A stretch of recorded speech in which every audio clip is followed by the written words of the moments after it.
नमस्कार दोस्तों, स्वागत है आप सबका हमारे YouTube चैनल स्टडी एक्सटेंट में।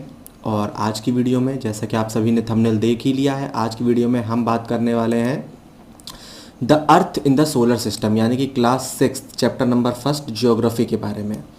तो सबसे पहले हम एक बात कर लेते हैं। मैं आपको बताना चाहूँगा कि इस वीडियो में ये एक कंप्लीट वीडियो रहेगी, यानी कि इसी वीडियो में हम पूरा चैप्टर कवर करेंगे। तो देखिए, सबसे पहले आपको क्या मिलेगा, पूरे चैप्टर का हमें क्या हम आपको दे देंगे, पूरा पहले कंसेप्ट दे देंगे। क्या कर देंगे, कंसेप्ट दे देंगे। हाँ, और ये इंग्लिश हिंदी जिस भी स्ट्रीम से आप हों आप देख सकते हैं, ठीक है ना। आप लोग अभी 5th क्लास से 6th क्लास में आए हैं, तो आप लोग जानते होंगे कई लोग क्या है इसी सब्जेक्ट को किस में पढ़ेंगे, इंग्लिश सब्जेक्ट में पढ़ेंगे, और कई लोग इसी सब्जेक्ट को सेम हिंदी लैंग्वेज में पढ़ेंगे। ये वीडियो उन दोनों स्टूडेंट्स के लिए है, पहला। दूसरा, पूरे चैप्टर को कंप्लीट करने के बाद हम क्या करेंगे, एनसीईआरटी यानी कि जो पीछे जो एक्सरसाइज दे रखी है ना आपके, क्वेश्चन आंसर्स, ये सारी चीज़ें, इसको भी हम लोग क्या करेंगे, प्रॉपरली सॉल्व करेंगे। क्वेश्चंस रहेंगे, आंसर्स भी रहेंगे, ठीक है गाइस। तो शुरुआत से देखिएगा, अपने कंसेप्ट स्ट्रॉन्ग कीजिए और लास्ट में क्वेश्चंस करके चैप्टर को प्रॉपरली फिनिश कर दीजिए, ठीक है। तो चलिए अब हम यहाँ क्या करते हैं, वीडियो की शुरुआत करने जा रहे हैं। सबसे पहले आपको एनसीईआरटीज में दिखेगा कि हाँ भाई, आप रात में आपने देखा होगा तारे वारे, है ना, जो शुरुआत में लिखा है। तो वो सब चीज़ों को लीव करते हैं, मेजर कंसेप्ट्स पे ध्यान देते हैं। बहुत इंपॉर्टेंट और बहुत ही इंटरेस्टिंग वे में पढ़ेंगे, ठीक है गाइस। टेक्स्ट यहाँ पर कम होगा, ज़्यादातर मटेरियल आपको पिक्चर से समझा देंगे हम, ठीक है। तो चलिए अब यहाँ पर हम शुरुआत करते हैं। तो सबसे पहले क्या बात करते हैं, एक नॉर्मल कंसेप्ट के बारे में। सभी ने चांद देखा है, बिल्कुल देखा होगा, ठीक है। तो चांद में आप लोगों ने एक चीज़ देखी होगी, हर रात आप एक काम कीजिए, चांद को देखिए, आप देखेंगे कि हर टाइम पर वो क्या होगा, अलग अलग शेप्स में नजर आता है, ठीक है। किसमें, अलग अलग शेप्स में और अलग अलग पोजीशंस पर नजर आता है, ठीक है। ऐसा नहीं कि हाँ भाई आज चांद पूरा निकला है, मतलब पूरा निकला है, उसके बाद भी अगले दिन भी पूरा ही रहेगा ना। वो क्या होगा, थोड़ा सा क्या हो जाएगा, कम हो जाएगा, कम हो जाएगा, इस तरह धीरे धीरे धीरे कम होता जाएगा। तो इसी तरह एक रात आती है जिसको हम क्या कहते हैं, फुल मून नाइट। क्या कहते हैं, फुल मून नाइट, जिसे हम हमारे लैंग्वेज में पूर्णिमा कहते हैं ना। आज पूर्णिमा है, आज अमावस है, इस तरह की चीजें। तो पूर्णिमा के दिन क्या होता है, चांद आपको पूरा दिखता है, ये देखिए, जिसे हम फुल मून कहते हैं। अब आप यहाँ पिक्चर में देखिए, मैं आपको पिक्चर में दिखा रहा हूँ, ये देखिए, ये आप यहाँ पे देख रहे होंगे, ये है हमारा क्या, फुल मून, ठीक है। ये कंडीशन है फुल मून, जिसे हम क्या कहते हैं, पूर्णिमा कहते हैं। अब एक फोर्टनाइट बाद आप लोग क्या देखते हैं, वो आपको आकाश में कुछ दिखाई नहीं पड़ता। वैसे मैं आपको बता दूं, फोर्टनाइट का मतलब होता है 14 डेज। क्या होता है, 14 डेज, यानी कि 14 के दिनों बाद। 14 दिनों बाद आप देखेंगे तो आपको ये सिचुएशन दिखेगी। कौन सी, ठीक इसके सामने वाली पिक्चर देखिए, जिसको हम कहते हैं न्यू मून नाइट, ठीक है, जिसे हम अमावस भी कहते हैं। क्या कहते हैं, अमावस भी कहते हैं। इस दिन क्या होता है, आपको सिर्फ और सिर्फ अंधेरी रात दिखेगी। यानी कि अगर आप लोग पिक्चर को ध्यान से देखिएगा, फुल मून देखिए, फुल मून से लेकर अमावस तक इतना जो टाइम इंटरवल है, ठीक है। और यहां से देखिए न्यू मून, यानी कि अमावस से लेकर ये पूर्णिमा तक का ये जो है, यहां पे कितना है, इसमें भी 14 डेज अप्रोक्सीमेट, है ना। अप्रोक्सीमेट 14 डेज यहां लगते हैं एंड अप्रोक्सीमेट 14 डेज कहां लगते हैं, यहां लगते हैं। हर एक फोर्टनाइट पे आपको ये फिनोमेना देखने को मिलता है, ठीक है। इतना आपको कंसेप्ट अच्छे से समझ में आ गया, क्या पूर्णिमा होती है, क्या अमावस होती है, ठीक है। ये देखिए, ये फेजेस ऑफ मून है, मैंने पिक्चर के थ्रू समझाया है, ठीक है। फुल मून से लेकर न्यू मून तक जाने के लिए, यानी कि पूर्णिमा से लेकर अमावस आने में कितना दिन लगते हैं, अप्रोक्सीमेट लमसम 14 दिन लगते हैं। और यही सिचुएशन उल्टा भी होती है, यानी कि अमावस से वापस पूर्णिमा आने पर भी आपको कितना लगता है, 14 दिन लगता है। इसलिए महीने में एक बार आपको अमावस देखने को मिलती है, यानी कि न्यू मून नाइट देखने को मिलती है, और एक बार आपको फुल मून नाइट देखने को मिलती है, यानी कि महीने में एक बार अमावस और एक बार पूर्णिमा। इतना अच्छे से क्लियर हो गया होगा। तो चलिए अब यहां पर मैं आपसे एक क्वेश्चन पूछता हूं, कॉमन सा क्वेश्चन है। आप लोग एनसीईआरटीज अगर आप लोगों ने रीड की है तो भी है, और नहीं रीड किया तो कोई टेंशन नहीं, यहां पे आपको पता चलेगा। देखिए, एक क्वेश्चन है कि हमें रात में तो ये सारी चीजें दिखाई पड़ती हैं, मून्स है ना, मून्स और ये छोटे छोटे जो स्टार्स होते हैं सब दिखाई पड़ते हैं, दिन में क्यों नहीं दिखाई पड़ते, दिन में गायब तो हो नहीं जाते हैं। तो देखिए, इसका सबसे आसान क्यों है, सनलाइट, जो हमारी सनलाइट होती है ना, जो सूरज की रोशनी होती है, वो अलाउ ही नहीं करती है, वो इतनी रोशनी दे देती है कि हम लोग को ये चीजें दिखाई ही नहीं पड़ती हैं दिन टाइम में। दिन टाइम में इसलिए दिखाई पड़ती, due to presence of sunlight. चलिए अब यहां पे बात करते हैं आगे, अब यहाँ पे कुछ इंपॉर्टेंट टर्म्स हैं, देखिए जिनको मैंने रेड से हाईलाइट कर रखा है, ठीक है, इसलिए मैं दूसरा कलर जरा चूज कर लेता हूँ समझाने के लिए। अब देखिए आपका जो सूर्य होता है, सूरज, चांद और कुछ और ऑब्जेक्ट्स होते हैं, ठीक है, जो रात में चमकते हैं, और ऑब्जेक्ट्स यानी कि आपके स्टार्स हो गए, ठीक है, ये क्या है, आपने देखा होगा रात में चमकते हैं, इन्हें हम कहते हैं सिलेस्टियल बॉडीज। क्या कहते हैं इन्हें? Celestial bodies. हिंदी वाले स्टूडेंट्स के लिए मैं आपको बता देता हूं, इन्हें कहते हैं खगोलीय पिंड। क्या कहते हैं? खगोलीय पिंड। और इंग्लिश वालों ये इन्हें कहते हैं हम सिलेस्टियल बॉडीज। अब देखिए कुछ सिलेस्टियल बॉडीज होते हैं ना, वो बहुत ही बड़े और बहुत ही गर्म होते हैं, बहुत ही बड़े, बहुत ही गर्म होते हैं। अभी आपको समझाता हूं। बेसिकली सबसे पहले जान लीजिए कि ये होते क्या है। देखिए नाइट में कौन कौन चमकता है, आप देखते होंगे मून चमकता है, ठीक है, मून हो गए, स्टार्स हो गए, आपका सन हो गया, ठीक है, सन चमकता है, और जो आपके प्लैनेट्स हैं ना, प्लैनेट्स जैसे हम लोग देखते हैं प्लैनेट्स भी चमकते हैं। अब हम यहां पर कुछ चीजें कंसेप्ट अभी देखने वाले हैं, तैयार हो जाइए। तो सबसे पहले बात करते हैं, देखिए कुछ जो सेलेस्टियल बॉडीज होती हैं क्या होती हैं, वो बहुत बड़ी होती है, बहुत ही गर्म होती हैं। वो क्या होती हैं? अलग अलग गैसेस से मिलकर बनी होती हैं, गैसेस से बनी होती हैं। और कुछ के पास अपनी खुद की हीट और अपनी खुद की लाइट होती है, जिसको वो लार्ज अमाउंट में एमिट करते हैं, यानी कि लार्ज अमाउंट में अपने से प्रकाशित करते, बाहर निकालते हैं। जैसे कि इसी सेलेस्टियल बॉडीज को हम क्या कहते हैं? स्टार्स कहते हैं, तारे कहते हैं। जो आपके स्टार्स होते हैं ना, देखिए बचपन में ऐसे बनाया होगा कुछ, है ना, तो स्टार्स होते हैं, इनके पास क्या होता है? खुद की हीट होती है और खुद की क्या होती है? लाइट होती है, जिनको ये क्या करते हैं? स्पेस में यानी कि अंतरिक्ष में एमिट, निकालते हैं, हीट निकालते हैं, लाइट भी निकालते हैं, ठीक है। जो हमारा ये जो सन है ना, सूर्य, ये भी एक क्या है? स्टार्स है, इस स्टार ही है। क्यों? क्योंकि इसके पास भी खुद की क्या है? हीट है, और खुद की क्या है? लाइट है, ठीक है। इतना समझ में आ गया। आप लोग जब रात में देखते होंगे बहुत सारे स्टार्स जगमगाते हैं, बहुत सारे स्टार्स जगमगाते हैं, लेकिन आपको उनकी हीट और लाइट का एहसास नहीं होता। क्यों? और बहुत ही छोटे भी दिखते हैं। क्यों? क्योंकि वो हमारे पृथ्वी ग्रह से बहुत बहुत बहुत ही ज्यादा दूर है, ठीक है। लेकिन जब सूरज जब चमकता है तो सूरज की रोशनी क्या करती है? सूरज हमें फील होती है, सूरज की हीट हमें फील होती है, उसकी लाइट भी हमें फील होती है। क्यों?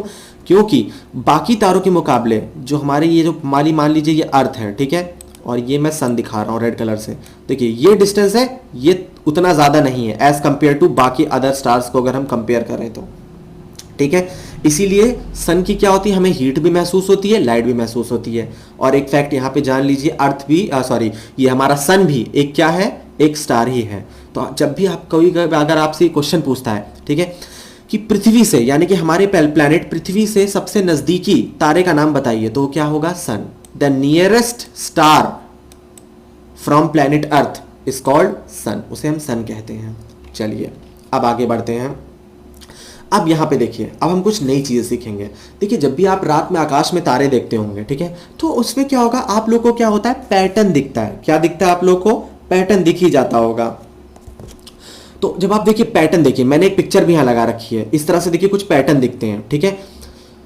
इन पैटर्न्स को हम कहते हैं कॉन्स्टिलेशंस। क्या कहते हैं इन पैटर्न्स को? ध्यान दीजिएगा टर्म्स को। इन पैटर्न को कहते हैं कॉन्स्टिलेशंस। हिंदी वाले स्टूडेंट्स इन पैटर्न्स को, यानी कि इन जो आपके पैटर्न्स हैं, इन्हें हम कहते हैं नक्षत्र मंडल। कॉन्स्टिलेशंस मीन्स नक्षत्र मंडल। अब देखिए मैं आपको कुछ कॉन्स्टिलेशंस बता रहा हूं। जैसे कॉन्स्टिलेशन मतलब वही पैटर्न, इसमें से एक पैटर्न है जिसको हम कहते हैं उर्सा मेजर। क्या कहते हैं? उर्सा मेजर, जिसका आप नीचे पिक्चर फॉर्म में देख भी सकते हैं। ये जो इतना आप एरिया देख रहे हैं ना, जिसको मैं अभी ये कर रहा हूं, ये देखिए ये उर्सा मेजर है। उसी तरह एक छोटा और होता है जिसे हम उर्सा माइनर कहते हैं। इस तरह के बहुत पैटर्न्स हैं, आप बिलीव भी नहीं कर सकते इतने पैटर्न्स हैं, ठीक है ना। और जो उर्सा मेजर है, इसमें सबसे मस्त जो पॉपुलर पैटर्न है वो ये देखिए सप्तऋषि है, 7 तारों से बना है। अगर आप लोग को प्रॉपरली दिख रहा हो तो देखिए 1, ये 2, ये 3, 4, 5, ये 6 और ये 7, 7 तारों से मिलकर एक पैटर्न बनता है। ये बहुत ही मोस्ट कॉमन पैटर्न है। क्या है? बहुत ही कॉमन पैटर्न है। कॉमनली आप निकल जाइएगा रात में, आपको ये पैटर्न देखने को मिल जाएगा, 100% मिल जाएगा, ठीक है। तो आई होप आपको यहां तक ये समझ में आ गया होगा कि कॉन्स्टिलेशंस होते क्या है एक्चुअली में, ठीक है। कॉन्स्टिलेशंस क्या होते हैं? तारों द्वारा यानी कि स्टार्स द्वारा बनाए गए डिफरेंट पैटर्न्स, ठीक है ना, उन्हें हम क्या कहते हैं? कॉन्स्टिलेशंस कहते हैं। अब आगे बढ़ते हैं और चलिए पोल स्टार के बारे में बात करते हैं। पोल स्टार जिसे हिंदी वाले स्टूडेंट्स इन्हें कहते हैं ध्रुव तारा। ध्रुव तारा, ये डायग्राम आपके एनसीईआरटी में भी दे रखा होगा, ठीक है। चलिए देखिए, ध्रुव तारे को मैं यहाँ पे इंपॉर्टेंटली क्यों डिस्कस कर रहा हूँ, तारे तो बहुत हैं लेकिन पोल स्टार को ही मैं एक्चुअल में क्यों डिस्कस कर रहा हूँ। देखिए पोल स्टार्स के पीछे इसका एक खास सिग्निफिकेंस है। पहली थिंग, इसके जो हमारे जो रूट है ना, ये बेसिकली हिस्टोरिकल है। इसका जो मतलब समझ लीजिए, ये काफी हिस्टोरिकल तारा है। क्यों? क्योंकि जब एंशियंट टाइम्स में, यानी कि प्राचीन समय में, जो हमारे लोग होते थे ना, प्राचीन टाइम में कंपास नाम की चीज नहीं हुआ करती थी, ठीक है। तो यात्री लोग जो ट्रैवल करते थे किससे, चाहे वो रोड से ट्रैवल करते हो, चाहे वो समुद्री यानी कि आपके सी से ट्रैवल करते हो, ठीक है, उन लोगों को डायरेक्शंस बताने के लिए ये तारा बहुत ही इंपॉर्टेंट होता था, जिसे हम पोल स्टार कहते हैं, ठीक है। इसे और हमेशा याद रखिएगा, जब भी कोई आपसे बात करे, देखिए ये आपको दिख रहा होगा, ये तारा, ये इसे कहते हैं हम क्या, पोल स्टार।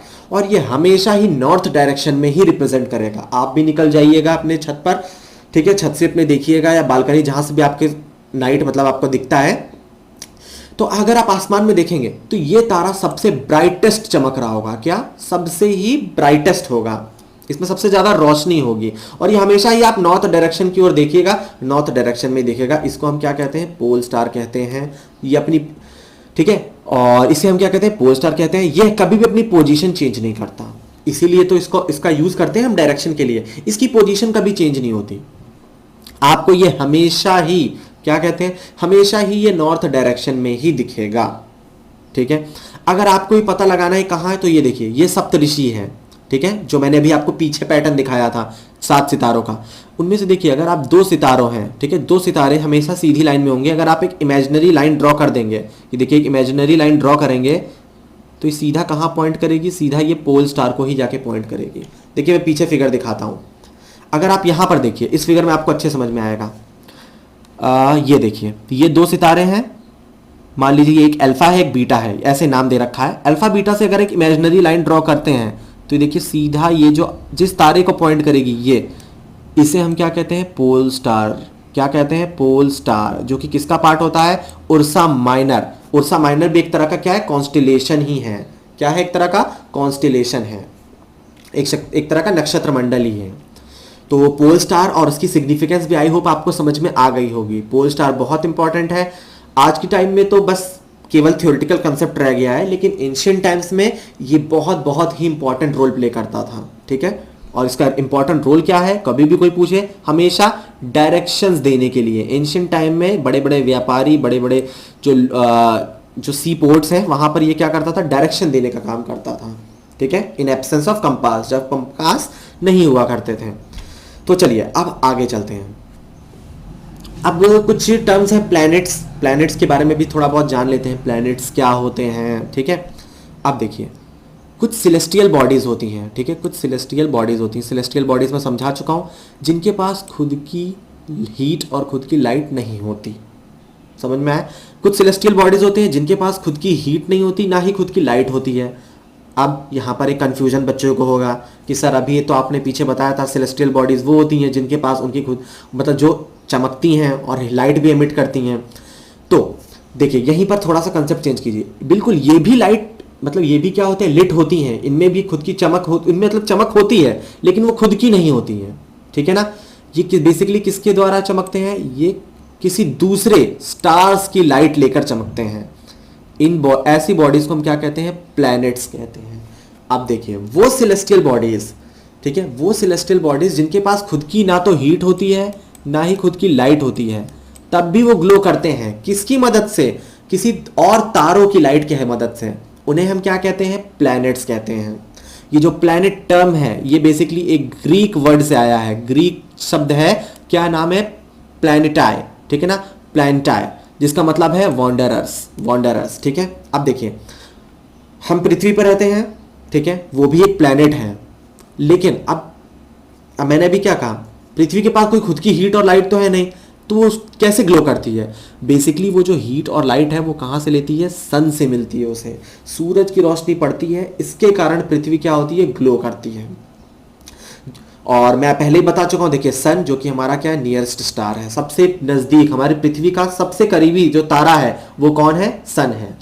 अब देखिए अगर हम अर्थ को देखें, मान लीजिए ये देखिए मैंने ये पिक्चर लगा रखी है मून के सरफेस से, अगर आप मून के सरफेस से अर्थ को देखेंगे तो देखिए कुछ इस तरह से आपको नजर आएगी, वो भी ग्लो करती हुई नजर आएगी। अब देखिए हम लोग ये बेसिक टर्म जानते हैं कि भाई पृथ्वी घूमती है ना, पृथ्वी घूमती है। तो मान लीजिए यहां देखिए ये आधा हिस्सा देखिए पृथ्वी का, ये इतना पार्ट देख रहे हैं, ये ग्लो कर रहा है, इसका मतलब यहां पर इस वक्त क्या है, यहां पर इस वक्त है डे, क्या है यहां पर डे, यहां ग्लो उतना नहीं कर रहा, तो यहां पर ये हिस्सा आधा हिस्सा ये क्या है, मान लीजिए आधी पृथ्वी है, यहां पर इस वक्त क्या होगी, नाइट हो रही होगी, रात हो रही होगी, और इधर डे हो रहा होगा। एक ऐसा कंसेप्ट है, मैंने सोचा आपके लिए इंपॉर्टेंट है, आपको बता दूं। मेन मैं आपको यहां पे ये बताना चाहता हूं, ये देखिए ये मून का सरफेस है, जहां से पृथ्वी की अगर ये फोटो आप देखेंगे तो वो भी इस तरह कुछ क्या होगा, ग्लो करती नजर आएगी, लेकिन वो ग्लो उसका खुद का नहीं होता, बल्कि किससे ग्लो होती है, सूरज की रोशनी से ग्लो होती है। ठीक है, अब देखिए इसी तरह बात कर लेते हैं मून की, थोड़ी छोटी सी बात है। मून बेसिकली जो हम देखते हैं, चांद भाई हर कोई देखता है, ठीक है, चांद क्या है, बेसिकली चांद एक सैटेलाइट है, क्या है, सैटेलाइट है। सैटेलाइट आप लोगों ने सुना होगा, जिन बच्चों ने नहीं सुना मैं उनको बता देता हूँ सैटेलाइट्स बेसिकली होती क्या है। सैटेलाइट्स बेसिकली समझ लीजिए, पहला सैटेलाइट है वो दो तरह की होती हैं, एक होती है नेचुरल, क्या होती है, एक होती है नेचुरल। ये एडिशनल नॉलेज है जो जस्ट मैं ऐसे ही दे दे रहा हूं, आप लोग को नॉलेज में होना चाहिए। नेचुरल यानी कि प्राकृतिक सैटेलाइट, और दूसरी होती है मैन मेड, यानी कि इंसान द्वारा बनाई गई सैटेलाइट, ठीक है ना, मैन मेड सैटेलाइट्स। अब देखिए नेचुरल सैटेलाइट्स, ये जो हमारा बेसिकली, एक मिनट रुकिए मैं थोड़ा सा क्लीन करता हूं ताकि मैं आपको अच्छे से समझा सकूं, रुकिए। आई होप आपको यहां तक अच्छे से डे और नाइट ये सब कंसेप्ट समझ में आ गया होगा। अब यहां पर हम छोटी चीजें और देखते हैं। देखिए ये जो पृथ्वी है, ठीक है, इसके चारों ओर क्या होता है, ये जो मैं डार्क दिखा रहा हूं, मान लीजिए ये मून है, इस वक्त इस सरफेस को आप भूल जाइए कि ये मून है, फिलहाल आप देखिए अंतरिक्ष में, मान लीजिए ये मून है, ये क्या है, ये एक नेचुरल सैटेलाइट है, क्या है, ये एक नेचुरल सैटेलाइट है। इसी प्रकार मैन मेड सैटेलाइट्स क्या होती है, मैन मेड सैटेलाइट्स होती हैं इंसानों द्वारा बनाई गई सैटेलाइट्स, उनका काम भी यही चीज है, वो भी पृथ्वी के चारों ओर चक्कर ही लगाएंगी जैसे कि आपका मून लगाएगा, लेकिन वो किसी पर्पस के लिए होती हैं। जैसे कि मैन मेड सैटेलाइट्स के बहुत पर्पस हो जाते हैं, जैसे कि सबसे इंपॉर्टेंट होता है कम्युनिकेशन, ठीक है ना, कम्युनिकेशन। अभी आप लोग क्या है, यूट्यूब वीडियोस देख रहे हैं, आप लोग को क्या लगता है नेट कैसे चल रहा है, सर्वर से तो चल ही रहा है, लेकिन मेन क्या होता है, सैटेलाइट कम्युनिकेशन होता है, मेन क्या होता है, सैटेलाइट कम्युनिकेशन ही होता है, और जो कि क्या होता है, मैन मेड होती है। इसी तरह डिफेंस सैटेलाइट्स होती हैं, कुछ क्या होते हैं, डिफेंस सैटेलाइट्स भी होती हैं, जो कि बेसिकली डिफेंस पर्पस के लिए ही यूज की जाती हैं, हम नॉर्मल लोग उन्हें या कोई भी ऑर्गेनाइजेशन उन्हें यूज नहीं कर सकती। ये छोटा सा कंसेप्ट है सैटेलाइट का। जब आप और हाईएस्ट क्लासेस में जाएंगे, शायद 7th या 8th में, सैटेलाइट्स पर पूरा एक चैप्टर मिलेगा, सेम आपको ज्योग्राफी में, जब हम भी बात करेंगे तब हम भी आपको पढ़ाएंगे, ठीक है। इसी प्रकार चलिए अब आगे बात करते हैं। जिस तरह से हमारी, मान लीजिए हम अपनी अर्थ को अगर देख लें तो इसके अलावा 7 और प्लैनेट्स हैं, ठीक है ना, जिनको क्या, जो कि ग्लो करते हैं, जिनको हीट और लाइट मिलती है किससे, सन से, ठीक है। और जिस तरह हमारा ये पृथ्वी है, हमारे पास एक क्या है, नेचुरल सैटेलाइट है जिसे हम मून कहते हैं। उसी प्रकार जो हमारे और भी प्लैनेट्स हैं, जैसे कि स्पेशली मान लीजिए सबसे बड़ा प्लैनेट जुपिटर, जुपिटर के पास एक से ज्यादा मून्स हैं, जुपिटर के पास क्या है, एक से ज्यादा मून्स हैं, जो कि जुपिटर के चारों ओर चक्कर लगाते हैं, ठीक है। अभी देखिए मैं आपको एक सोलर सिस्टम का चित्र दिखाऊंगा, वहां पे मैं आपको इसको बेहतर समझाता हूं। देखिए अब यहां पे देखिए, तो आई होप सबको फोटो बहुत अच्छी लग रही होगी, ठीक है। अब गाइस फोटो अच्छी लग रही है और वीडियो भी पसंद आ रही है तो लाइक भी करते जाओ। चलिए अब देखिए मैं यहाँ पर आपको सोलर सिस्टम समझाता हूँ। तो सोलर सिस्टम देखिए कुछ इस प्रकार से होता है, किस प्रकार से होता है, देखिए कुछ इस प्रकार से होता है। सबसे मिडिल में पूरे सोलर सिस्टम, ठीक है, जिसे हम सौर मंडल कहते हैं, उसके सबसे मिडिल में होता है हमारा सन। कौन होता है सबसे मिडिल में, सन, ये है हमारा सन। उसके बाद देखिए, उसके बाद इस तरह के प्लैनेट्स हैं। सबसे पहला सन से सबसे नजदीकी जो प्लैनेट है वो कौन है, हमारा मर्क्यूरी है। क्या है, मर्क्यूरी। तो अब सबसे, इसीलिए देखिए सबसे यहां पर एक बिल्कुल यूनिक कंसेप्ट बता देता हूं। सबसे इन लोगों के क्या होता है, ज्यादातर कभी कभार आप लोग जैसे 6th क्लास में हैं तो ये क्वेश्चन ज्यादातर आप लोग के टीचर्स है ना पूछते ही पूछते हैं, ऑर्डर वाइज इन्हें याद करना, ठीक है, प्लैनेट्स का नाम याद करना बड़ी चीज नहीं है, बड़ी चीज है इसको ऑर्डर वाइज याद करना, सन से उनकी दूरी के हिसाब से याद करना। ठीक है, तो सबसे पास वाला प्लैनेट होता है उसे कहते हैं मर्क्यूरी, मर्क्यूरी। ठीक है, फिर उसके बाद आता है वीनस। क्या आता है? वीनस। थर्ड आता है हमारी अर्थ, जिस पर हम लोग रह रहे हैं। क्या आता है थर्ड? हमारा अर्थ, जिस पे हम लोग रह रहे हैं। ये हो गया। उसके बाद आता है मार्स। क्या आता है? Mars, Mars. उसके बाद देखिए, फिर आप लोग अपनी एनसीईआरटीज आप लोगों ने अच्छे से देख रहे होंगे, तो एनसीईआरटीज में क्या होगा, ये देखिए, एक मिनट रुकिए, यहां एक बेल्ट बनी होगी मार्स और जुपिटर के बीच में। ये देखिए, मैं एक ऐसा बेल्ट बना दे रहा हूं, इस तरह से एक बेल्ट बनी है, बेल्ट बनी है, और यहां पे लिखा होगा एस्ट्रॉयड बेल्ट। क्या लिखा होगा? Asteroid belt. बेसिकली क्या होता है ना, देखिए, एस्ट्रॉयड बेल्ट यहां पे क्या होता है, छोटे छोटे छोटे छोटे, एक मिनट की कलर चेंज करता हूं तब आपको बेहतर समझ में आएगा। यहाँ देखिए, यहाँ पे क्या होता है, छोटे छोटे छोटे छोटे ऐसे क्या होता है, कई सारे पत्थरों का एक वो होता है, रॉक्स का कलेक्शन होता है, जो कि स्पेस में क्या होते हैं, फ्लोट कर रहे होते हैं, जो कि क्या होते हैं स्पेस में, देखिए इस तरह से इस तरह से इस तरह से फ्लोट कर रहे होते हैं। ये इसे हम कहते हैं क्या? एस्ट्रॉयड बेल्ट, जो कि किस किस के बीच में होती है, ध्यान दीजिएगा मैं जो बोल रहा हूं, किस किस प्लेनेट के बीच में होती है? मार्स और जुपिटर के बीच में होती है। ठीक, तो अब देखिए, एस्ट्रॉयड बेल्ट हो गया। उसके बाद क्या आता है आपका? सबसे बड़ा प्लेनेट जुपिटर आता है। सबसे बड़ा प्लेनेट क्या होता है? जुपिटर आता है। जुपिटर के बाद आपका आएगा सैटर्न। जुपिटर के बाद क्या आएगा? सैटर्न। सैटर्न के बाद आएगा यूरेनस। उसके बाद आएगा नेपच्यून। उसके बाद क्या आएगा? नेपच्यून। लेकिन लेकिन लेकिन ये जो प्लूटो आप देख रहे हैं ना, प्लूटो बेसिकली ये प्लेनेट तो है, लेकिन अब हम इसे सोलर सिस्टम, मतलब जो हमारा जो रियल प्लैनेट्स हैं उनको नहीं कहते हैं। मतलब इसको जो पहले 2000, देखिए आई 2006 तक हम लोग इसे एक प्लैनेट माना करते थे, लेकिन उसके बाद इसे हमने प्लैनेट की श्रेणी से हटा दिया। अब हम इसे प्लैनेट नहीं कहते हैं। ठीक है, तो अब इसे हम कहते क्या है? अब हम इसे कहते हैं dwarf planet, DWARF, dwarf planet. अभी मैं आपको बताता हूं डॉर्फ प्लैनेट होते क्या है। जस्ट अभी जब हम प्लैनेट पढ़ेंगे तब मैं आपको बताऊंगा कि प्लूटो को हटाया गया, कब हटाया गया, और एक रीजन भी बता दूंगा कि क्यों हटाया गया। तो सोलर सिस्टम अच्छे से समझ में आया, देख के अच्छे से अच्छा लगा। सबसे मिडिल में क्या होता है? सन, फिर होते हैं मर्क्यूरी, फिर वीनस, देन अर्थ, मार्स, उसके बीच में आएंगी फिर एस्ट्रॉयड बेल्ट्स, फिर आएगा आपका जुपिटर, सैटर्न, यूरेनस, नेपच्यून। बस इतने प्लैनेट्स होते हैं जो कि सन के चारों ओर घूमते रहते हैं। क्या? सन के चारों ओर ये प्लैनेट्स रोटेट करते रहते हैं, और सन से इनको क्या? हीट और लाइट मिलती रहती है हर ग्रह तक। जो जितना दूर है वहां उतनी ही कम सनलाइट पहुंचती है। इसीलिए जो ये बाद के जो प्लैनेट्स है ना, ये क्या होते हैं? ये सब काफी कोल्ड होते हैं। ये सब क्या होते हैं? काफी कोल्ड होते हैं। और जो सूरज के पास वाले जो प्लैनेट्स होते हैं, स्पेशली ये दो प्लैनेट्स मर्क्यूरी, वीनस, ये तो कह लीजिए एक्सट्रीमली हॉट है। क्या है? एक्सट्रीमली हॉट है। और ये जो हमारा अर्थ है, मार्स है, और ये जो जुपिटर है, यहाँ पे भी हीट है, लेकिन ये क्या है? मॉडरेट, यानी कि ठीक ठाक अमाउंट की हीट है, ना ज्यादा गर्म ना ज्यादा ठंडा, मॉडरेट हीट है। तो आई होप आप यहां पर आपको सोलर सिस्टम समझ में आया होगा। कुछ ऐसा ही दिखता है हमारा सोलर सिस्टम। अब आगे चलते हैं। अब बात कर लेते हैं सन की। किसके बारे में बात कर लेते हैं? सन के बारे में बात कर लेते हैं। तो देखिए, मैंने जैसा अभी आपको पीछे बताया था, सन क्या है? सेंटर है किसका? सोलर सिस्टम का। ये अच्छे से समझ में आ गया होगा। उसके बाद ये बहुत ही बड़ा है, और साथ ही साथ ये काफ़ी एक्सट्रीमली हॉट गैसेस से मिलकर बना है। इसमें से काफ़ी ज़्यादा हीट और काफ़ी सारा हॉट गैस है इसके अंदर। ठीक है, बेसिकली ये क्या करती है, मैंने अभी आपको बताया ना कि सभी जितने भी हमारे प्लैनेट्स हैं वो क्या है? सन के चारों ओर चक्कर लगाते रहते हैं, है ना, रिवॉल्व करते रहते हैं, रोटेट करते रहते हैं। तो भाई सन में क्या है ऐसा? सन के ही चारों ओर क्यों रोटेट करते रहते हैं? ये भी क्वेश्चन है ना।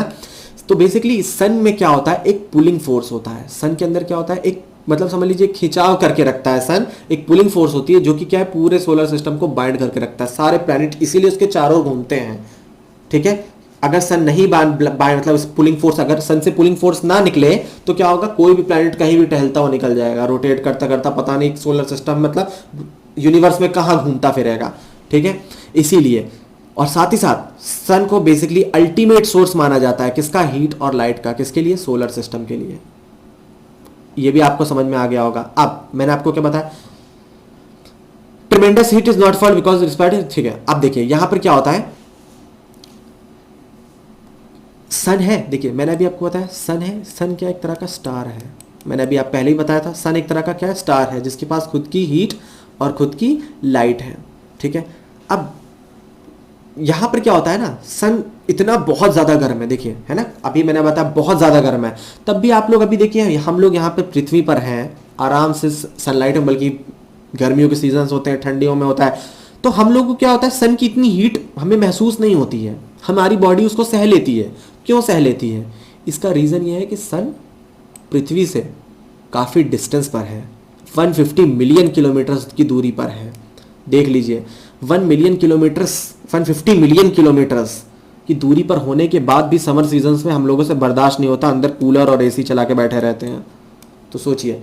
और हाँ मैं बता दूं कि सन, जैसे मान लीजिए जो सन है ना, जब सनलाइट आती है तो उसको सन से निकल के पृथ्वी में आने में 8 मिनट्स एंड 30 सेकेंड्स लगता है, जस्ट फॉर योर नॉलेज, ठीक है।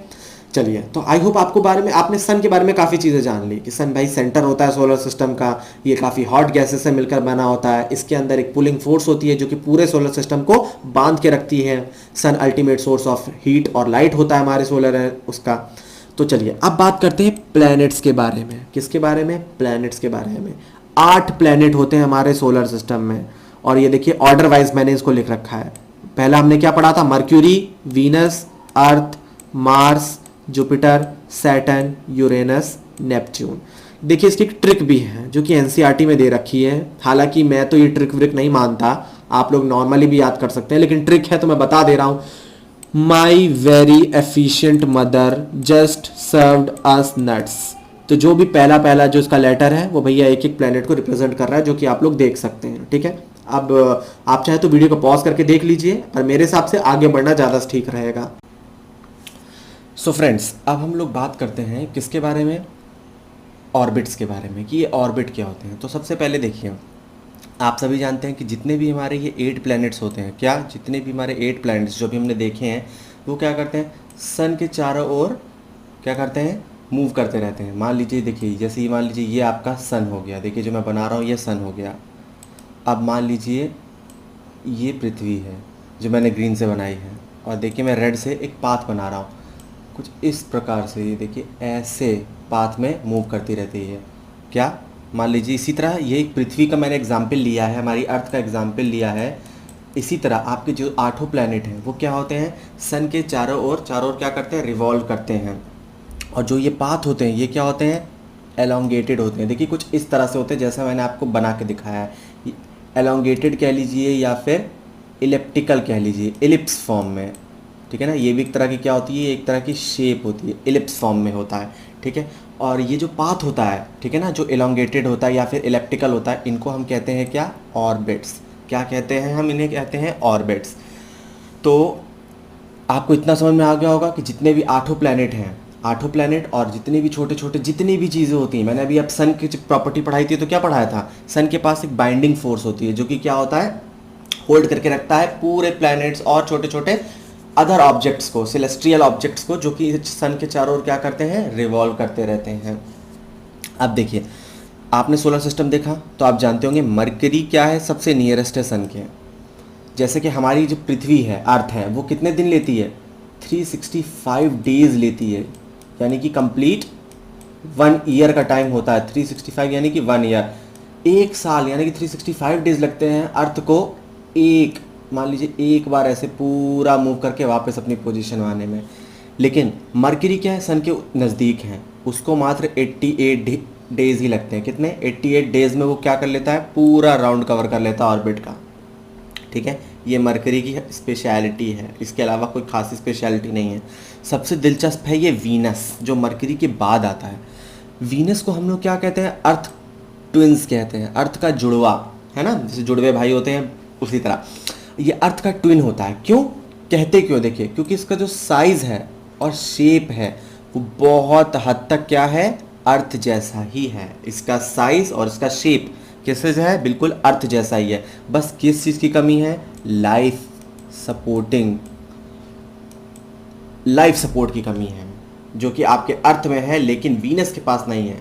लेकिन तब भी हम लोग किसको कहते हैं अर्थ का ट्विन? वीनस को कहते हैं। क्यों? क्योंकि उसका शेप और इसका साइज दोनों क्या है, काफ़ी हद तक सिमिलर है। अब देखिए, जब मैं सोलर सिस्टम में मैंने आपको डायग्राम बताया था तो मैंने प्लूटो को हटा दिया था। मैंने कहा कि पहले हुआ करता था, अब नहीं होता। अब मैं आपको बताता हूँ क्यों नहीं होता। देखिए, मान लीजिए 2006 तक था, लेकिन फिर पता है क्या हुआ, साइंटिस्ट ने कुछ बातें ऑब्जर्व की। तो बातें क्या ऑब्जर्व की? बातें ये ऑब्जर्व की कि प्लूटो मतलब सारी कैरेक्टरिस्टिक्स किसी भी प्लैनेट की कुछ कैरेक्टरिस्टिक्स होती हैं, है ना। कुछ मतलब क्या होती हैं? कैरेक्टरिस्टिक्स होती हैं जिनसे पता चलता है कि हाँ भाई ये एक प्लैनेट है। लेकिन प्लूटो में कुछ चीज़ें की बड़ी कमी नज़र आई। इसीलिए अगस्त 2006 में एक मीटिंग हुई। किसकी मीटिंग हुई? इंटरनेशनल एस्ट्रोनॉमिकल यूनियन की एक मीटिंग हुई, जहाँ पे ये डिसीजन लिया गया कि दूसरे सेलेस्टियल ऑब्जेक्ट की तरह, ठीक है ना, प्लूटो को अब हम एक कैटेगरी में कर देते हैं जिसको हम कहते हैं ड्वार्फ प्लैनेट। अब देखिए ड्वार्फ प्लैनेट क्या होता है। एक्चुअल प्लैनेट नहीं होता है, ये ड्वार्फ प्लैनेट क्या होता है। देखिए ड्वार्फ प्लैनेट क्या होता है, ये भी प्लैनेट की तरह ही होते हैं, लेकिन इनका शेप बहुत छोटा होता है। क्या होता है? बहुत छोटा होता है। मान लीजिए ये हो गया आपका प्लूटो, ठीक है, जो मैंने ग्रीन में दिखा दिया। ये हो गई आपकी अर्थ, जो मैंने अभी आपको ये ब्लू में ऐसे ऐसे करके दिखा दिया। अब आप जानते हैं कि जो प्लूटो है ना, वो अर्थ के से 4 टाइम्स, यानी कि 4 टाइम्स क्या है, छोटा है। या ये ऐसा कह लीजिए अर्थ उससे 4 टाइम्स बड़ी है। देखिए यहाँ पर मैं आपको बताता हूँ, छोटा होने के कारण इसमें साथ दिक्कत क्या होती है। रोटेट ये भी करता है, रोटेशन ये भी करता है। मान लीजिए मैंने अभी क्या बताया, इस तरह ऑर्बिट्स में रोटेट करते हैं ना, एक पाथ में रोटेट करते हैं।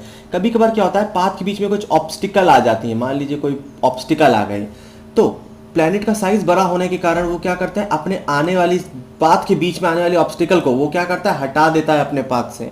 अपना पाथ चेंज नहीं करता, अपना पाथ से हटा देता है।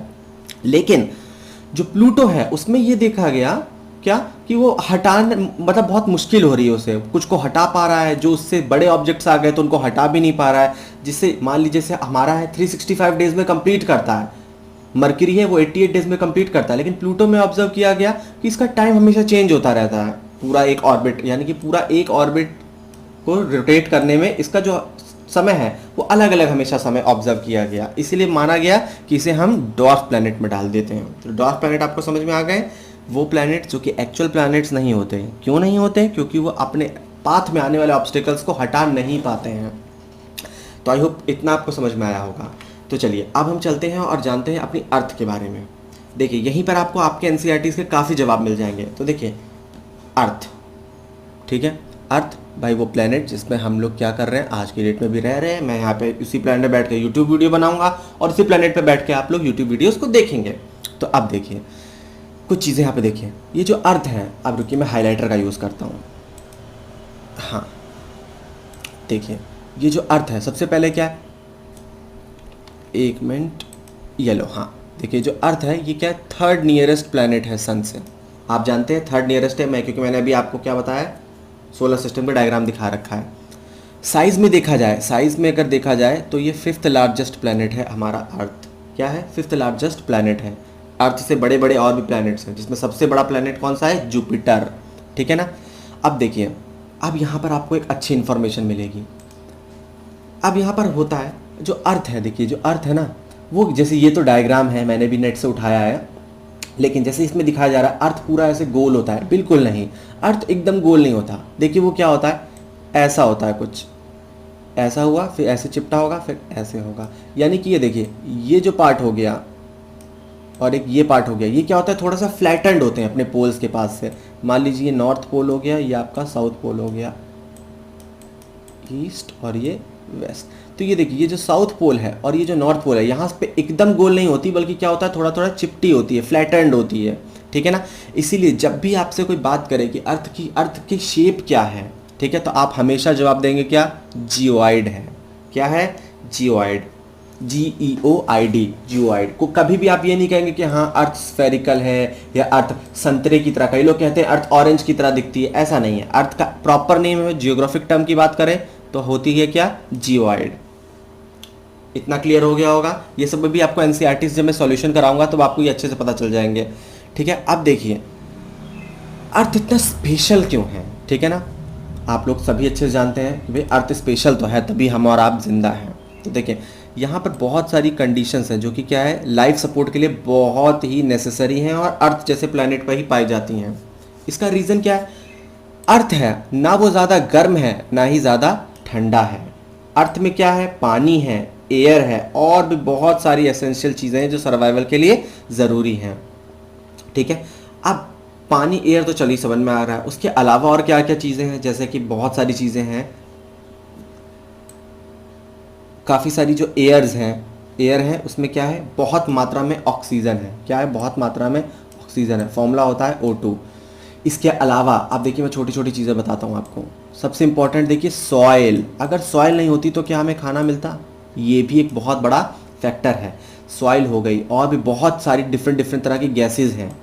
केवल ऑक्सीजन ही नहीं, ऑक्सीजन ही ज़रूरी नहीं होती है। ऑक्सीजन हो गया, कार्बन डाइऑक्साइड हो गई, हर एक चीज़, प्लांट्स सब, ये सब आपके सॉइल्स का कमाल है। ये सब क्या है? ये सारे के सारी चीज़ें समझ लीजिए एक वरदान है हमारे अर्थ के लिए। और यही रीज़न है कि हमारे यहाँ पे डाइवर्स अमाउंट ऑफ चीज़ें आपको देखने को मिलती हैं।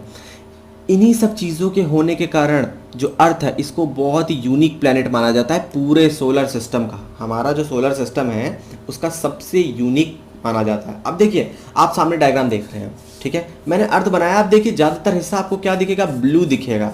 आउटर स्पेस से देखेंगे तो अर्थ कुछ देखिए ऐसी ही दिखेगी, ज़्यादातर हिस्सा आपको ब्लू दिखेगा। ये जो आप वाइट पोर्शन देख रहे हैं ना, ये जहाँ जहाँ ये वाइट है, तो बेसिकली ये आप क्लाउड्स हैं। ठीक है, ये क्या है? क्लाउड्स हैं, क्योंकि ये आउटर स्पेस से लिया गया तो क्लाउड्स भी दिखेंगे। पर देखिए, ज़्यादातर क्या आपको दिख रहा है? ब्लू कलर आपको दिख रहा है। क्यों? क्योंकि मान लीजिए अर्थ में जो 2/3 सरफेस होता है, 2/3 आपका क्या है? वाटर है। 2/3 आपका क्या है? वाटर है। और जो बचा 1/3 है वो आपका क्या है? लैंड है। देख लीजिए, पूरी पृथ्वी में मात्र 1/3 अमाउंट ही क्या है? आपका ज़मीन है। बाकी 2/3 हिस्सा क्या है? पूरा पानी है। इसीलिए हम इसे ब्लू प्लैनेट भी कहते हैं। क्यों? क्योंकि ये आउटर स्पेस से देखने में ये कुछ इस तरह से ब्लूइश कलर ज़्यादा नज़र आता है। ठीक है, तो अर्थ आपको अच्छे समझ में आ गई होगी। जैसे जैसे आप हायर क्लासेस में जाएंगे ये चीज़ें और इन डेप्थ आप पढ़ेंगे, लेकिन सबसे बेहतर क्या होता है कि आप अभी अपने फंडामेंटल्स को क्लियर कर लें, वही सबसे बेहतर होता है। बाद में बहुत दिक्कत होती है। चलिए, अर्थ समझ में आया। अब थोड़ा सा मून देख लेते हैं। तो चलिए अब बात करते हैं किसकी? मून के बारे में। तो पहले भी मैंने आपको बताया था मून क्या है।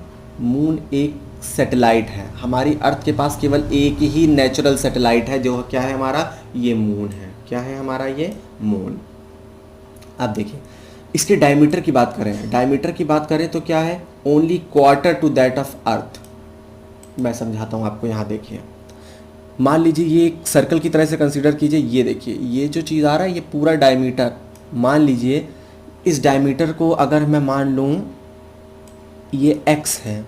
ठीक है, मान लो x की कोई भी वैल्यू हो सकती है। अगर ये x है तो अगर हम अर्थ के डायमीटर की बात करें, अर्थ का डायमीटर इससे 4 गुना ज़्यादा है, 4x है। तो समझ लीजिए अर्थ के डायमीटर के हिसाब से ये क्या है? ये 4 गुना कम है, यानी कि उसका 1/4 हिस्सा ही है मात्र ये। तो देख लीजिए ये हमारा मून है कितना छोटा है, लेकिन तब भी ये बहुत बड़ा नज़र आता है ना? क्यों नज़र आता है बड़ा नज़र आने के पीछे यही है क्योंकि ये बहुत बाकी सेलेस्टियल बॉडीज़ के मुकाबले ये हमारी अर्थ के सबसे करीब है। कितना? 3,84,400 किलोमीटर की दूरी पर है ये हमारे पास। अगर हम बात करें बाकी सेलेस्टियल बॉडी, जैसे बाकी प्लैनेट से कंपेयर करें या बाकी स्टार से कंपेयर करें, तो हमारी अर्थ से बहुत दूर है। क्या है? बहुत ज़्यादा दूर है। इसीलिए उनका साइज़ अर्थ से अगर बड़ा भी है तब भी वो बहुत ही क्या है? छोटे नज़र आते हैं। जैसे बहुत सारे तारे हैं, स्टार्स हैं, जो कि असल में क्या है? अर्थ से बहुत बड़े हैं। सन है अर्थ से बहुत बड़ा है, लेकिन क्या है? काफ़ी दूरी पर है। इसलिए एज़ कम्पेयर टू, अगर आप मून कंपेयर करें तो सन हमेशा छोटा लगेगा, मून हमेशा बड़ा लगता है। क्यों? क्योंकि वो हमारे ज़्यादा पास है। इतना आपको समझ में आ गया। अब देखिए, यहाँ पर मैं बिल्कुल अच्छे से बताऊंगा। देखिए, मून और प्लैनेट में एक डिफरेंस समझ लीजिए, ध्यान दीजिएगा। प्लैनेट होता है वो सन के चारों ओर क्या करता है? प्लैनेट जो होता है, कोई भी, जैसे अर्थ हो गया, आपका जुपिटर हो गया, कोई भी प्लैनेट ले लीजिए, वो क्या है? वो सन के चारों ओर एलोंगेटेड पाथ में क्या करता है? रिवॉल्व करता है। लेकिन मून में क्या स्पेशलिटी होती है? देखिए, मून वो सन के चारों ओर तो करता ही करता है, प्लस किसी एक फिक्स्ड प्लैनेट के चारों ओर भी वो चक्कर लगाता है। समझ में आ रहा है? एक प्लैनेट हमेशा सन के ही चारों ओर चक्कर लगाएगा, लेकिन एक मून है वो क्या है, आपका किसी प्लैनेट के चारों ओर चक्कर लगाता है। बस यही मेन डिफरेंस होता है किसी भी प्लैनेट और किसी भी उसके मून के में। इतना आपको अच्छे से क्लियर हो गया होगा। चलिए अपने मून की बात करते हैं। अपना मून क्यों कह रहा हूँ? क्योंकि एक प्लैनेट के पास एक से ज़्यादा मून भी हो सकते हैं। अगर मैं आपको बताऊँ ना, जुपिटर की बात बताऊँ तो जुपिटर के पास कई सारे मून हैं, बहुत सारे मून्स हैं, M1 M2 बहुत सारे हैं, लेकिन हमारे पास केवल एक ही है जो आपको सामने डायग्राम में दिख रहा है। तो देखिए, ये जो हमारा मून है ना, ये हमारे अर्थ के चारों ओर घूमता है और एक रोटेशन कंप्लीट करता है, एक रिवॉल्यूशन 27 डेज में। कितने दिनों में? 27 डेज में। जैसे 365 डेज हमारी अर्थ लगाती है किसके? सन के चारों ओर घूमने में। उसी तरह ये जो हमारा मून है ना, ये 27 डेज में एक चक्कर कंप्लीट करता है। अगर आपने सबसे शुरुआत में देखा होगा तो मैंने आपको समझाया भी था ये फंडा क्या है, फोर्टनाइट वाला कंसेप्ट बताया था ना, कि किस तरह से वो अपने डिफरेंट साइजेस में पूरा 27 डेज में एक चक्कर कंप्लीट कर देता है। और देखिए, हमारी पृथ्वी के चारों ओर तो घूमता ही है, प्लस अपने एक्सिस पर भी चारों ओर घूमता है। अपने एक्सिस पर घूमना मतलब ये देखिए, कुछ इस तरह से है, ये इसी तरह, मतलब जैसे ये है कुछ, देखिए ऐसे घूमेगा, वेस्ट से ईस्ट डायरेक्शन में चक्कर भी लगाता रहे, गोल गोल भी घूमेगा, प्लस प्लैनेट के भी चारों ओर घूमेगा। इसीलिए यहीं पे दो कंसेप्ट आते हैं। देखिए, जब वो अपने ही स्पिन पे घूमता है, ठीक है ना, एक मिनट, यहाँ पे हमारे यहाँ पे फ्लाइंग हो रही है तो प्लेन जरा चला जाए, फिर मैं आगे बताता हूँ। अब देखिए, कोई बात नहीं, मैं थोड़ा सा माइक्रोफोन पास रख लेता हूँ। अब देखिए, यहाँ पे मेरी बात सुनिए। जब प्लैनेट के चारों ओर कर रहा है तो हम उसे कहते हैं क्या? रिवॉल्यूशन कहते हैं, ठीक है, रिवॉल्यूशन। जब अपने ही एक्सिस पे घूमे तो उसे कहते हैं रोटेशन, ठीक है ना, उसे क्या कहते हैं? रोटेशन। ये कंसेप्ट भी आपका क्लियर हो जाएगा। जब अपने एक्सिस पे घूमा तो उसे कहते हैं रोटेशन, जब किसी प्लैनेट या किसी सन के चारों ओर घूमते हैं तो उसे कहते हैं रिवॉल्यूशन, ठीक है। अब अपना भी +27 डेज ही वो लेता है क्या करने के लिए? अपने एक रोटेशन कंप्लीट करने के लिए, अपने ही एक्सिस पे एक स्पिन कंप्लीट करने के लिए। यानी कि 27 दिन रिवॉल्यूशन में, 27 दिन रोटेशन में लेता है वो। इसीलिए यही रीज़न है कि आपको हमेशा मून का एक साइड ही दिखता है अर्थ से, अगर आप देखेंगे तो, ठीक है ना। अगर आप ये लोग ये सोचते हैं ना कि पूर्णिमा के दिन आपको पूरा चांद दिख जाता है, तो नहीं, आप क्या हैं? गलत हैं। आपको कुछ इस तरह का हिस्सा दिखता है। ये देखिए, जैसे आप देख रहे हैं, इसके पीछे भी मून होता है, पूरा एक स्फीयर होता है। 3D में इमेजिन कीजिए, एक बॉल को इमेजिन कीजिए। अगर आप सामने से देखेंगे तो आपको केवल बॉल का एक हिस्सा ही नजर आएगा, ठीक है। और जितनी पास आप बॉल रखेंगे उतना ही कम चांस होगा कि आप पूरी बॉल को देख पाएं, बॉल का पिछला हिस्सा नहीं देख पाएंगे आप। लेकिन अगर ये बॉल जितनी दूर होती, यानी कि अगर मून थोड़ा दूर होता, तो हम क्या करते हैं? इसको बहुत अच्छे से देख पाते हैं, ठीक है। आप चलिए इसके बाद में बात करते हैं। मून के पास क्या आते हैं? कोई भी लाइफ के फेवरेबल कंडीशंस नहीं होती। यहाँ पर लाइफ नहीं होती। क्यों नहीं होती भाई? यहाँ पर एटमॉस्फेयर ही नहीं है, ठीक है। यहाँ पर क्या है? माउंटेन्स हैं, प्लेन्स हैं, और क्या है? डिप्रेशंस हैं। डिप्रेशन मतलब कि खड्डे, बहुत बड़े बड़े खड्डे होते हैं जिन्हें हम क्रेटर्स कहते हैं। मान लीजिए, एक मिनट रुकिए, मैं यहाँ पे थोड़ा सा क्लीन करता हूँ। देखिए, ये क्लीन हो रहा है, एक मिनट। आप लोग भी नेट पे ये सारी चीज़ें सर्च जब करेंगे तो मान लीजिए जैसे ये है, अगर हम इसको टॉप से देखें, ये हो गया या फिर ये हो गया, तो ये कोई सरफेस नहीं है, ये बहुत खड्डे होते हैं जिन्हें हम कहते हैं क्रेटर्स, ठीक है, या फिर डिप्रेशन भी आप कह सकते हैं आसान लैंग्वेज में, ठीक है। और यही क्या मून के सरफेस पे शैडो फॉर्म करते हैं। ये देखिए, जो शैडोज दिख रही है ना आपको, ब्लैक ब्लैक, जहाँ ये जो चीज़ें दिख रही हैं, ये समझ लीजिए ये सब खड्डे हैं आपके। तो आई होप आपको मून के बारे में भी काफ़ी कुछ पता चल गया होगा। अब इसके बाद हम बात करते हैं किसके बारे में? एस्ट्रॉइड और मेटेरॉइड्स के बारे में। अब देखिए, एस्ट्रॉइड क्या होता है? मैंने जब सोलर सिस्टम बताया था तो मैंने एक बीच में एक बेल्ट बनाई थी मार्स और जुपिटर प्लैनेट के बीच में मैंने एक बेल्ट बनाई थी। वहाँ पे बताया था मैंने, बहुत सारे बड़े बड़े पत्थर होते हैं, जो पत्थर भी चारों ओर ऐसे घूमते रहते हैं, उन्हें बेसिकली हम क्या कहते हैं? एस्ट्रॉइड्स कहते हैं। अगर हम बात करें स्टार, प्लैनेट और सैटेलाइट को छोड़ दें तो ये भी बहुत, मतलब प्लैनेट्स कंपेयर में तो बहुत छोटे हैं, और ये भी क्या करते हैं? सन के चारों ओर घूमते रहते हैं, ठीक है ना, और इन्हें ही हम एस्ट्रॉयड कहते हैं, बता चुका हूँ मैं। हमेशा साइंटिस्टों का क्या मानना है कि एस्ट्रॉयड बना कैसे होगा, है ना, इतने सारे पत्थर बीच में कैसे आ गए होंगे मार्स और जुपिटर के बीच में। मान लीजिए ये मार्स हो गया और यहाँ पर आपका जुपिटर हो गया, यहाँ पर एक बेल्ट होती है, ठीक है ना, बेल्ट होती है किसकी इसी तरह के पत्थरों की बेल्ट होती है, यहाँ पे बहुत सारे ऐसे पत्थर होते हैं। ये पत्थर आए कहाँ से बीच में? साइंटिस्टों का ये मानना है कि कभी बहुत बहुत बहुत साल पहले कोई प्लैनेट होगा जो एक्सप्लोड हो गया होगा। प्लैनेट मतलब कि कोई भी मतलब ग्रह, वो एक्सप्लोड हो गया होगा और ऐसे छोटे छोटे टुकड़ों में बट गया होगा, ठीक है ना। तो इसी तरह के एस्ट्रॉयड होते हैं। कभी कभार क्या होता है, आपको एक और फैक्ट बताता हूँ, कभी कभार क्या होता है, ये भी जैसे क्या होता है सन के चारों घूम रहे होते हैं, कभी कभार ये अपना पाथ छोड़कर एक अलग पाथ पकड़ लेते हैं। जैसे कि अभी आप लोग जानते होता नहीं है भाई, एक एस्ट्रॉयड पृथ्वी के बहुत नज़दीक से होकर गुजरेगा, तो भैया कैसे गुजरेगा? जादू से थोड़ा आ गया वो एस्ट्रॉयड अपने पास से।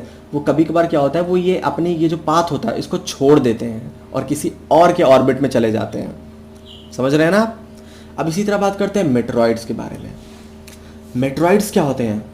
ये बहुत ही स्मॉल पीस ऑफ रॉक्स होते हैं जो कि सन के चारों ओर रोटेट करते हैं।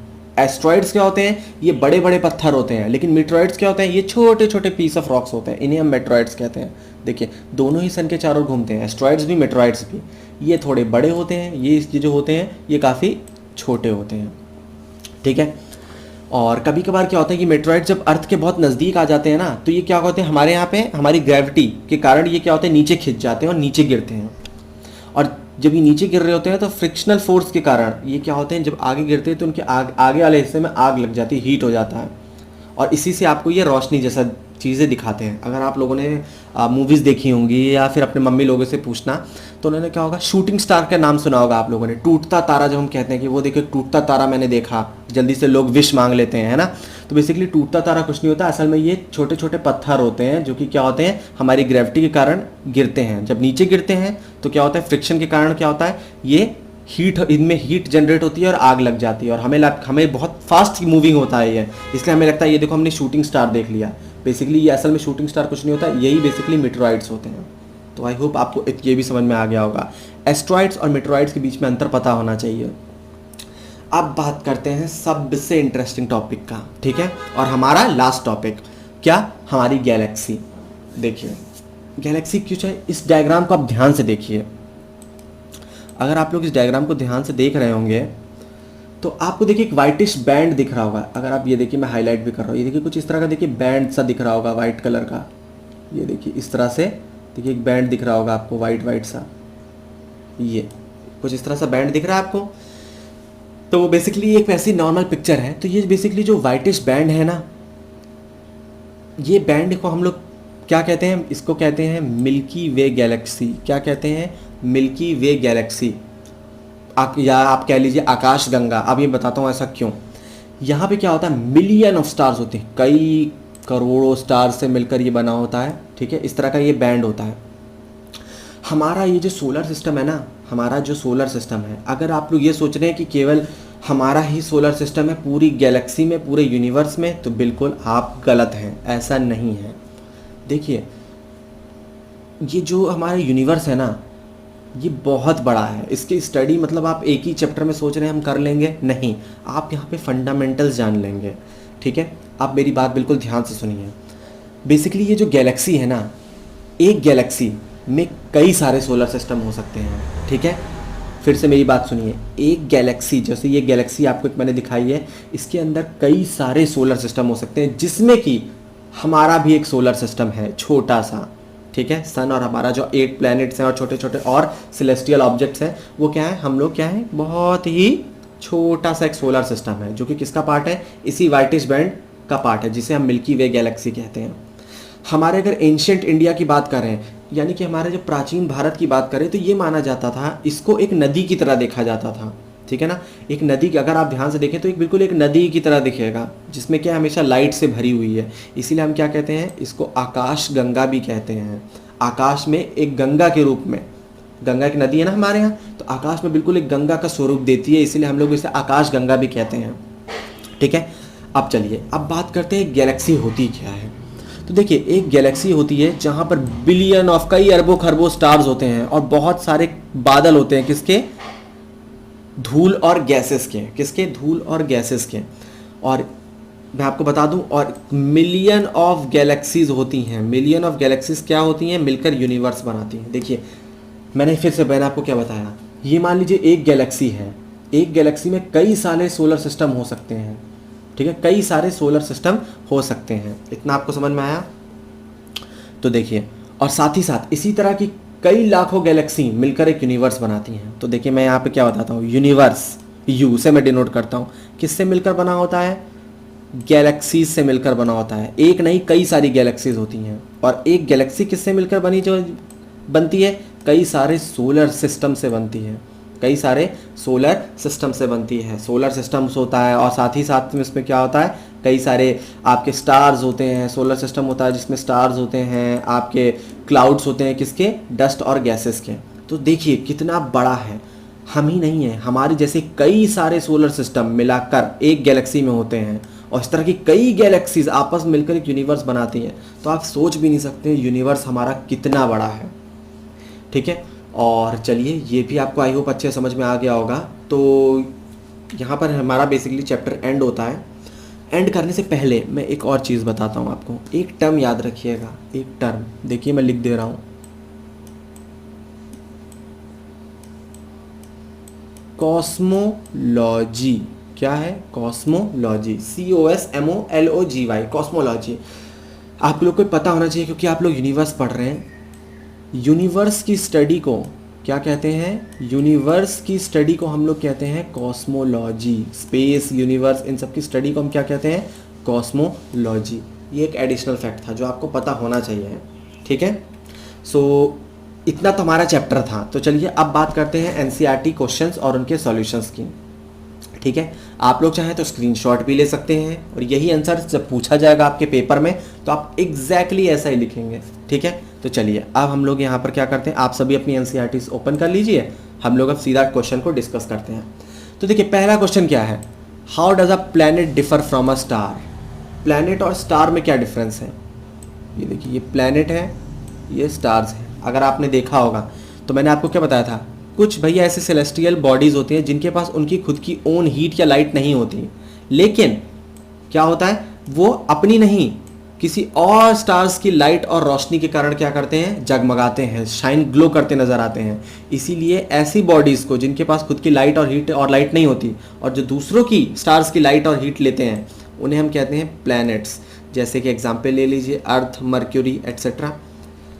और स्टार्स में क्या होते हैं, ये वो सेलेस्टियल बॉडीज होती हैं जो कि बहुत बड़ी होती हैं, बहुत ही गर्म होती हैं। किससे मिलकर बनती हैं, गैसेस से, लेकिन इनके पास इनकी खुद की हीट और लाइट होती है। इसीलिए इन सेलेस्टियल बॉडीज को हम क्या कहते हैं, स्टार्स। Example sun. सन एक प्लैनेट नहीं है, सन एक स्टार है। तो इस तरह का आप टेबल बनाकर आप एग्जैक्टली यही लिख देंगे, आपके कंप्लीट मार्क्स यहीं रखे हैं। अब बात करते हैं सेकंड क्वेश्चन। सेकंड क्वेश्चन क्या कहता है, what he means by solar system. Solar system से आप क्या समझते हैं, तो भैया हम क्या समझते हैं सोलर सिस्टम में, तो देखिए सन हो गया, 8 planets, satellites and other celestial objects मिलकर क्या बनाते हैं, सोलर सिस्टम बनाते हैं। भाई यही तो है, सन हो गया, आपके 8 प्लैनेट हो गए। सैटेलाइट्स बेसिकली मैंने आपको बताया था 2 तरह की होती है, एक नेचुरल और एक मैन मेड, और कुछ अदर सेलेस्टियल बॉडीज। अब अदर सेलेस्टियल बॉडीज क्या होती हैं, अदर सेलेस्टियल बॉडीज जैसे कि asteroids and meteoroids, asteroids and meteoroids, जो कि मैंने अभी आपको जस्ट पढ़ाया है। ये सब मिलकर क्या है, सोलर सिस्टम फॉर्म करती हैं। तो आई होप आपको ये अच्छे समझ में आ गया होगा। इसके बाद बाकी क्वेश्चंस की बात करते हैं। देखिए बाकी क्वेश्चन क्या कह रहे हैं, name all the planets according to their distance from the sun. जो मैंने आपको डायग्राम दिखाया था, Mercury, Venus, Earth, Mars, Jupiter, Saturn, Uranus and Neptune. ये ऑर्डर है सन से दूरी के अकॉर्डिंग। मैंने आपको कहा था इसी ऑर्डर में आप इसे रिमेंबर भी रखेंगे, ठीक है। चलिए अब अगला क्वेश्चन है, why earth is called a unique planet. मैंने अभी आपको अर्थ पढ़ाई थी तो मैंने कहा था ये बहुत ही यूनिक प्लैनेट होता है। क्यों होता है, चलिए फिर से देख लेते हैं। यूनिक प्लैनेट होता है इन सब कारणों के कारण। पहला कारण क्या होता है, conditions favourable to support life and probably found only on earth. यहाँ पर क्या होते हैं, यहाँ पर वो कंडीशन होती हैं जो कि लाइफ जीने के लिए, लाइफ सपोर्ट के लिए काफ़ी ज़रूरी है, काफ़ी एसेंशियल है। दूसरा, अर्थ ना तो ज़्यादा ठंडी है ना ज़्यादा गर्म है, ये भी एक रीज़न है बिल्कुल इसकी यूनिकनेस का। और इसमें क्या है, it has water and air, जो कि बहुत बहुत एसेंशियल है हमारे सर्वाइवल के लिए। और इसमें और भी लाइफ सपोर्टिंग गैस है, जैसे कि ऑक्सीजन। ऑक्सीजन नहीं होगी तो भैया जीवन का तो होने का कोई सवाल ही नहीं है। तो ये 3 रीजंस हैं जो कि आप अपने पेपर में लिखेंगे। अब देखिए, why do we see only one side of moon always. मैंने अभी आपको क्या बताया था, हमेशा हमें एक ही सिरा दिखता है मून का, हमें कभी पूरा मून नहीं दिखता। क्यों? देखिए, इसका पहला तो रीज़न ये है कि वो हमारे बहुत पास है। और दूसरा रीज़न क्या है, मून जो मूव करता है ना अर्थ में, वो 27 डेज में क्या करता है, अर्थ का एक चक्कर लगाता है। और इतना ही टाइम वो लेता है किसके लिए, अपनी जगह पर एक स्पिन करने के लिए, यानी कि अपने पास एक रोटेशन कंप्लीट करने के लिए। और यही रिजल्ट, यही मतलब इसी का रिजल्ट होता है कि हमें हमेशा एक साइड ही मून का ऑब्जर्व होकर दिखता है, हमें इसीलिए कभी पूरा मून दिखता ही नहीं। तो आई होप आपको ये भी अच्छे से क्लियर हो गया होगा। आगे बढ़ें, स्क्रीनशॉट ले लिया सभी ने, अब चलिए आगे बढ़ते हैं। आप वीडियो को पॉज करके चाहें तो आंसर को नोट डाउन भी कर सकते हैं, जो बच्चा करना चाहें। यूनिवर्स क्या होता है, अभी जस्ट मैंने पीछे बताया यूनिवर्स क्या होता है। यूनिवर्स मैंने क्या बताया था, मिलियन ऑफ गैलेक्सीज, कई लाखों गैलेक्सीज मिलकर क्या बनाती हैं, यूनिवर्स। ठीक है, यही बताया था। और गैलेक्सी क्या होती है, एक गैलेक्सी होता है huge system of billion of stars. Billion यानी कि अरबों खरबों स्टार्स और क्लाउड ऑफ डस्ट और गैसेस मिलकर क्या बनाते हैं, एक गैलेक्सीज। और इस तरह की लाखों गैलेक्सीज मिलकर क्या बनाती हैं, एक यूनिवर्स। तो आई होप आपको ये अच्छे से समझ में आ गया होगा। अब इसके बारे में आगे बात करते हैं। इसके यहाँ पर क्या आपको टिक द करेक्ट आंसर है, टिक करना है। The planet known as earth twin, अभी मैंने बताया था अर्थ ट्विन कौन होता है, भैया ये वीनस होता है, आपको सामने दिख रहा होगा। Which is the third nearest planet of the sun, अभी देखिए पीछे अगर मैं जाऊं, ये देखिए, अगर यहाँ पे देखिए फर्स्ट सेकंड थर्ड, थर्ड पे क्या है, अर्थ है। तो देखिए मैंने यहाँ पर क्या कर रखा है, अर्थ पे क्या कर दीजिए आप, सिंपल सा अर्थ पे टिक कर दीजिए। ठीक है, all the planets moves around the sun in an, अब मैंने क्या बताया था, जो पाथ होता है वो किस तरह का होता है, इस तरह का होता है, इलेप्टिकल हो जाए या फिर एलोंगेटेड आपको दिखे। देखिए कुछ इस तरह का पाथ होता है जिसे हम क्या कहते हैं, एलोंगेटेड पाथ। देखिए अगर आप चीज़ों को ध्यान से पढ़ेंगे ना, एक एक लाइन को रीड करेंगे, तो आपको आपके एनसीईआरटीज़ में जितने क्वेश्चन है सबका सॉल्यूशन मिलेगा। और टीचर भी आपसे कुछ जैसा जादू नहीं पूछ देगा, ठीक है ना, बिल्कुल ऐसे यही सारे सवाल वो भी देगा। मैंने पोल स्टार पढ़ाया था, तो क्या था, the pole star indicate in the direction of, pole star हमेशा नॉर्थ डायरेक्शन को देता है। ध्रुव तारा हमेशा उत्तर की तरफ ही पॉइंट करेगा, नॉर्थ डायरेक्शन की तरफ ही पॉइंट करेगा। फिर देखिए asteroids are found between the orbits of, बताया था जब सोलर सिस्टम का डायग्राम दिखाया था, हमेशा मार्स और जुपिटर के बीच में एस्ट्रॉइड बेल्ट होती है। देखिए हो गया, कितना सिंपल सा था। चलिए आप फिल इन द ब्लैंक्स वाले क्वेश्चंस को कर लेते हैं। फिल इन द ब्लैंक्स देखिए क्या होता है, a group of stars forming various pattern, इसे हम क्या कहते हैं, कॉन्स्टिलेशंस। यही मैंने बताया था, जो डिफरेंट डिफरेंट पैटर्न्स बनाते हैं आपके स्टार्स मिलकर, उन्हें क्या कहते हैं, कॉन्स्टिलेशंस कहते हैं।